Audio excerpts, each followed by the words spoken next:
So, for today, no, yan, ang ating content is tatawagin nating Undas Special. Yan, no, tari, pinag-isipan mo yun, miss yan. Bakit? Yung iniisip ko sa inyo mga babes, no? Kasi ngayon, special kasi hindi po yung energies ng mga buhay ang kukunin natin, kundi ang energies ng departed loved one ninyo. Yan, no? So, just take only what resonates, okay? Okay, you need to remember na body lang naman nila ang nawala, no? At saka ang energies, hindi po namamatay, no? Ganun din ang soul or kaluluwa, no? Keep that sa inyong mind, okay? So, etong mga energies na to, mga babes, no, ay nasa paligid ninyo. Possible rin nakatabi ninyo ngayon. Pero syempre, kayo matakot, diba? Loved ones ninyo yan, okay? So, it's really true, okay, that they are watching you. Okay? Tuloy-tuloy. Continuous, no? So, let us see, ano ba yung mga gusto nila ditong sabihin or, iparating sa inyo. Let us see.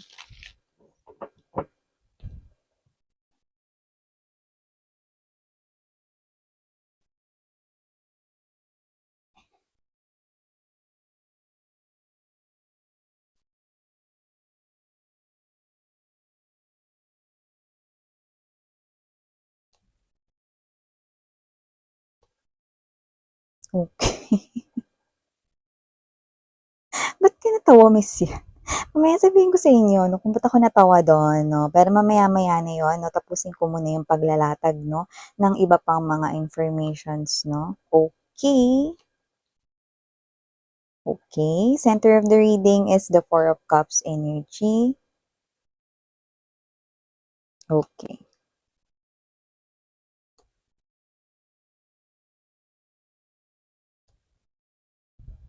Okay. Alright.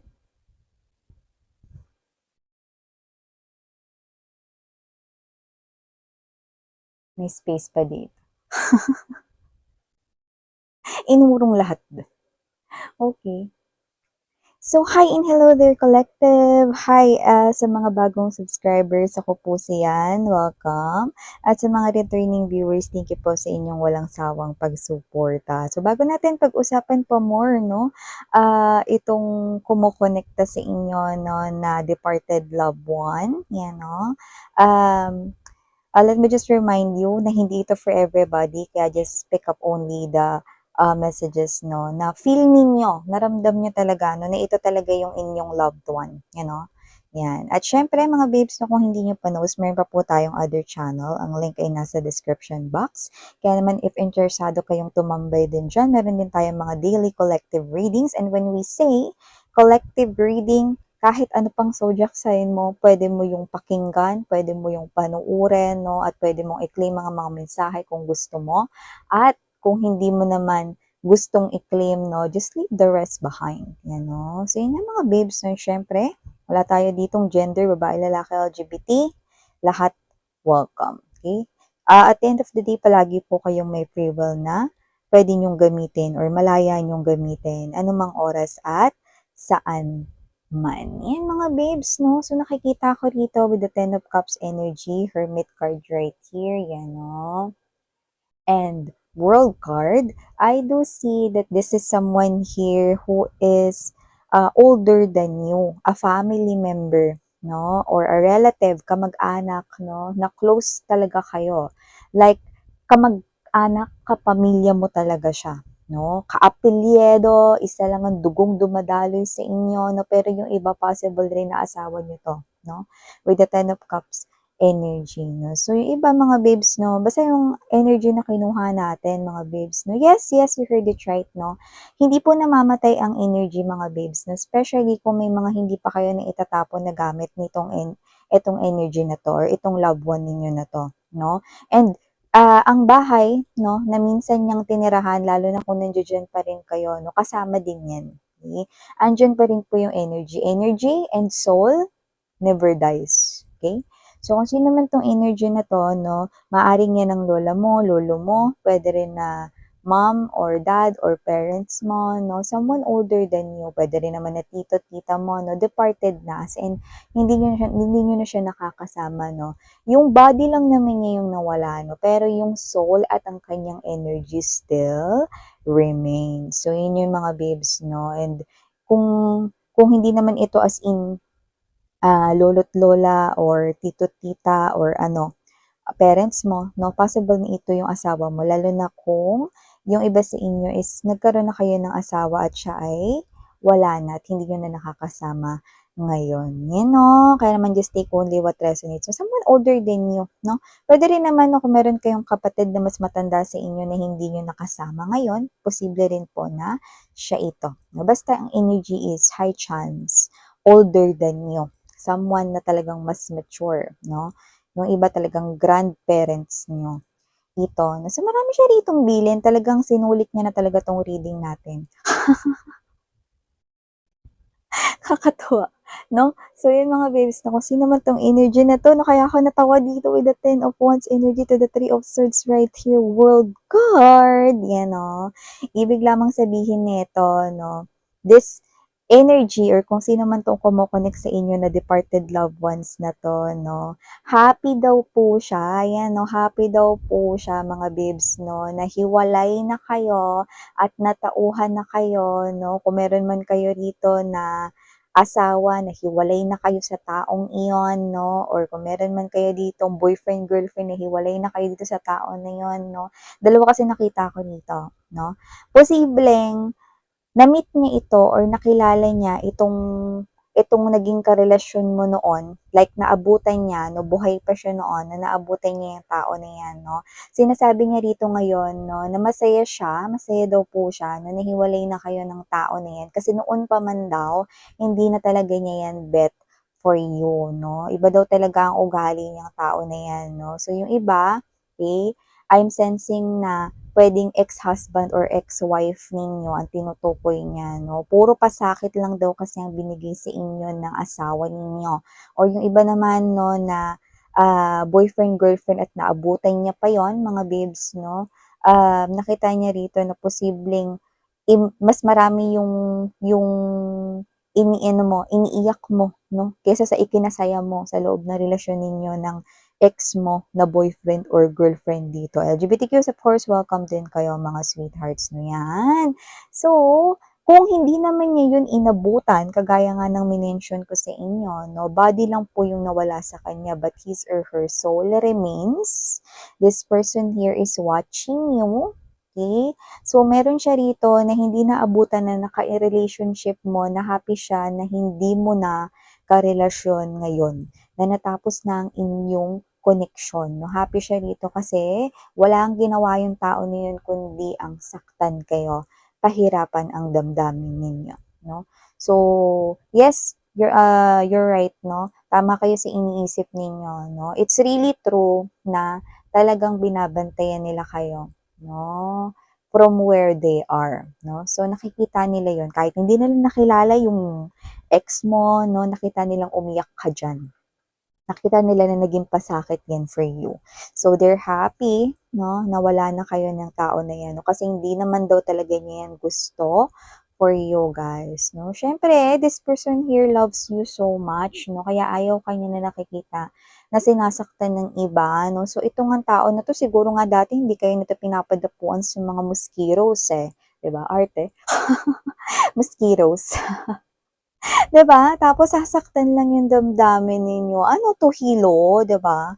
So, nakikita ko rito mga babes na kung sino man 'tong energy na 'to 'no, never niya nga kayo rito na gusto na masaktan in any way possible, especially if this is your parent right here or your lolo't lola, 'di ba? Or kung meron kang kapatid dati na very protective of you 'no, hindi ka nila gustong saktan tapos eto damuhong na 'to sasaktan lang kayo, aba teka. Ayan 'no, so nakikita ko rito 'no, na happy daw siya na wala na kayo finally ng kung sino man na rito 'no, yung iniyakan mo at nagpasakit sa'yo before 'no. Ayaw niya daw dun talaga no? So, kung naabutan niya man yun o hindi, hindi niya daw yun gusto dahil hindi nun gusto yung pinaparamdam sa inyo. Yan. So, maliban dyan na may iba pa siya ritong gustong sabihin sa'yo, may paparating daw na offer, no, na parang gusto kanya ritong sabihan with the Eight of Wands energy and the Four of Cups. Meron ditong offer na may kinalaman sa kaperahan. Go, go, go mo daw yun, babes, no? Kasi maganda raw yung kitaan dito, no? At mas makakapag-ipon ka, kagaya ng gusto niya ritong mangyari for you, no? Ayaw kanyang nawawala ng pera dito, no? At saka hindi niya rin gusto, kahit nung nabubuhay pa siya, posibleng siya mismo, ayaw niya yung feeling na nangungutang. Okay? So, hindi naman siya yung energy na hindi nagbabayad. Parang ayaw niya lang yung feeling na nangungutang. Yan, no? So, kung sino man ito, no, na lumalabas dito na family member or someone na talagang like a family to you, no? Pwede yung iba husband or wife ninyo, no? Nakita ko rito na itong person na to, no, is someone na gusto na laging merong laman ang iyong wallet or ang iyong account, no? Kasi ayaw niya yung feeling na nanghihiram kayo, no? At ayaw niya yung feeling na super tight nung inyong budget, no? Parang nahihirapan kayo, ganun, especially when it comes to finances. So, meron siya ditong nakikita na parang paparating rito na offer. So, kapag dumating yung offer na yun na may kinalaman sa kaperahan na trabaho, i-getching mo daw. Okay? Kahit may trabaho ka ngayon. Yan, no? Yung iba na walang trabaho, i-getching nyo daw ito. Yan, no? Pero yung may mga trabaho dito, ibig sabihin, mas piliin mo to, okay, kesa dun sa trabaho mo ngayon, no? Kasi malalaman mo ito agad-agad, no? Na maganda yung kita rito, plus it's legit, no? Yan. And also, okay, yung iba dito nahihilig daw kayo sa mga fast food kapag pagkain. Yan, no? Ayaw niya kumakain kayo ng ganyan, no? Hindi naman, iba ba dito parang lagi nagmamadali, parang malilate ba o ano, yan, wala ba sapat na tulog dito, mamadali lagi, no? Or binibilisan yung pagkain, Yung iba, may hilig sa fast food daw, or yung iba sa convenience store na kumakain kung ano yung meron doon, no? Kumain ka daw rito ng tama, tsaka huwag ka magmadali kapag kumakain ka. Dahan-dahan yung pagkain mo para nararamdaman mo yung food and at the same time, no, tama yung pag-digest mo sa pagkain. Lalo na kung ikaw to na gusto mo talaga na ma-fill up ang iyong tummy kasi kailangan mo yan for work, no, kailangan mo ng energy to work, no, yan. Yung iba, yes, no, nakikita nila kayo rito, no, so, ginagamit nila ako rito para sermonan kayo. Okay lang kumain ng mga pagkain sa mga Jollibee and McDo, yan mga babes, no? Hindi po ko endorser ng mga yan.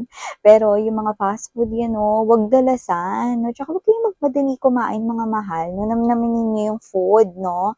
Lasapin ninyo yung lasa ng pagkain, no? Tsaka ang tamang pagkain is hindi yung mabilis yung lunukan, di ba? Nguyiin ninyo, no, yung food, yan. Yun ang tamang pagkain doon, okay?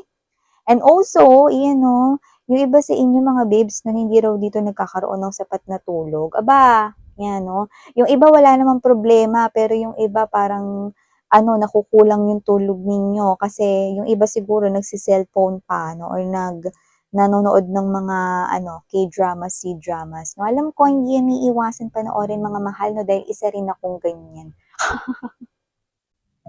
Pero,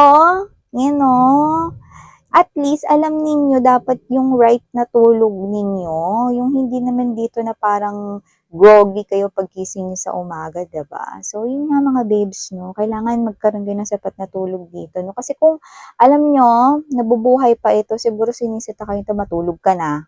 Yan, no?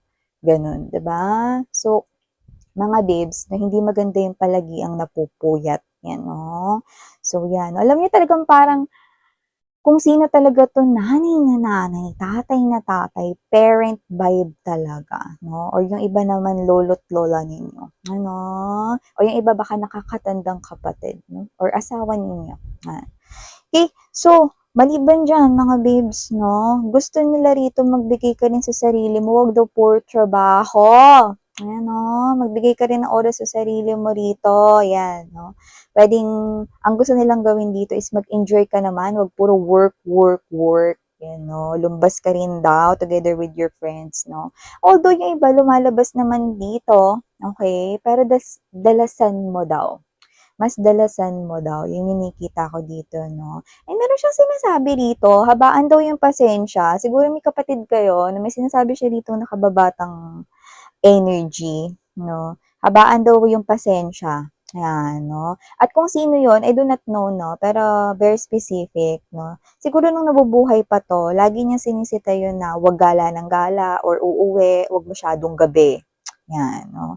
Baka yung iba sa inyo may nakababatang kapatid dito, may sinasabi itong energy na 'to, 'no, nasabihan, okay, na 'wag magpagabi masyado at 'wag gala ng gala, ayan 'no, lalo na sa panahon ngayon. Naku mga mahal, delikado ang ating mga ano 'no, daanan ngayon lalo na hindi lahat may mga poste, lahat may poste wala namang ilaw, 'di ba? So ito nag-aalala itong energy na 'to 'no, so okay, alam naman natin that soul can travel 'no, like a speed of light 'no, gano'n kabilis 'no. Pero hindi naman niyo puwedeng, magwardiyahan ito 'no, 24/7 'no, kung kapatid niyo ba 'tong nakababata dito 'no, or meron siyang sinasabi dito or baka iba sa inyo, anak niyo yung tinutukoy dito, 'yan 'no, na or, what's this, laging nagpapagabi, 'yan 'no, pagsabihan daw 'no, tsaka habaan pa daw yung pasensya, 'yan 'no. Siguro yung iba, possible na ano, pasaway talaga kung sino man 'to nakababatang energy 'no, as in pikon-pikon talaga kayo. Pagsabihan niyo daw 'no, 'yan 'no. Siguro siguro ayaw nito na parang maging rebellious or maging, rebelde yung energy 'no, kung sino man yung nakababata na energy na yun 'no. Whether anak niyo yun or pamangkin niyo or kapatid ninyo younger than you, okay? Just take how this resonates 'no. Plus, meron dito na parang bigyan mo din daw, okay? I think yung parent mo yung tinutukoy, kung lolo't lola mo 'to, bigyan mo din daw ang iyong parent at, ang iyong mama or ang iyong papa dito 'no. So 'yan mga babes 'no. Although kung nagbibigay man kayo mga babes 'no, parang 'yun ay parang paalala lang rin. Alam niyo naman 'pag mga matatanda 'di ba, gusto nila yung parang kahit ginagawa mo na, sinasabi pa rin nila 'yun, okey? Kasi 'yun yung parang way nila 'no, para para maalala mo 'no, or way nila palagi 'no, na natural gano'n 'no. So, nakita ko rito mga babes na meron siya ritong gustong sabihin, 'yan 'no. 'Yan, with the Six of Swords energy right here na Six of Coins also and the Four of Cups energy, 'yan mga babes 'no. Huwag daw sayangin ang luha sa walang kuwentang bagay 'no. Pero yung bagay puwede ding tao, 'yan, 'no. Hindi lang naman yun about love 'no, pero parang gano'n na rin siguro 'no. Siguro yung iba sa inyo 'no, ibig lang sabihin nun huwag niyong iyakan 'pag walang kuwenta yung tao 'no, or kung hindi naman ito about love 'di ba, huwag mong iyakan kasi minsan 'pag galit ka na 'no, parang maiiyak ka 'di ba? Maluluha ka sa gigil, eh, 'no? So, wag mo daw sayangin yung luha mo 'no, 'yan yung sinasabi nitong energy na 'to 'no, sa walang kuwentang bagay 'no, 'yan. So, okay, with this Page of Cups energy, King of Swords right here and Three of Cups 'no, isa lang ang gusto niyang sabihin dito, patuloy pa rin siya ritong magbabantay at patuloy pa rin siya rito na, um nakasuporta sa'yo, 'no. This person right here is happy sa mga narating mo, okay.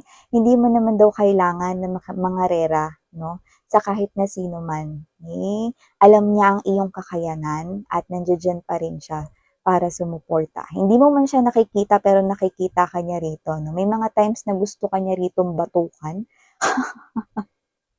Kasi with the King of Swords energy, Page of Cups 'no, meron siya ritong mga parang meron ka ritong mga sitwasyon na parang, siguro minsan 'no, wala sa hulog yung biro mo or yung joke mo, no? Or minsan may mga desisyon ka rito na nagagawa na medyo parang feeling niya mali, no? Parang gusto ka niya ritong dagukan, yan, no? I'm getting that word, dagukan. Siguro parang expression niya yun, dagukan kita dyan. Yan. Right, no? So, this energy right here, no? Yan ang mga gusto niyang sabihin sa'yo. Sweethearts, thank you so much for your time. And again, I'm Yan. Ito ang ating undas. Special thank you, Sarang Hiya, Love and Light. Annyeong.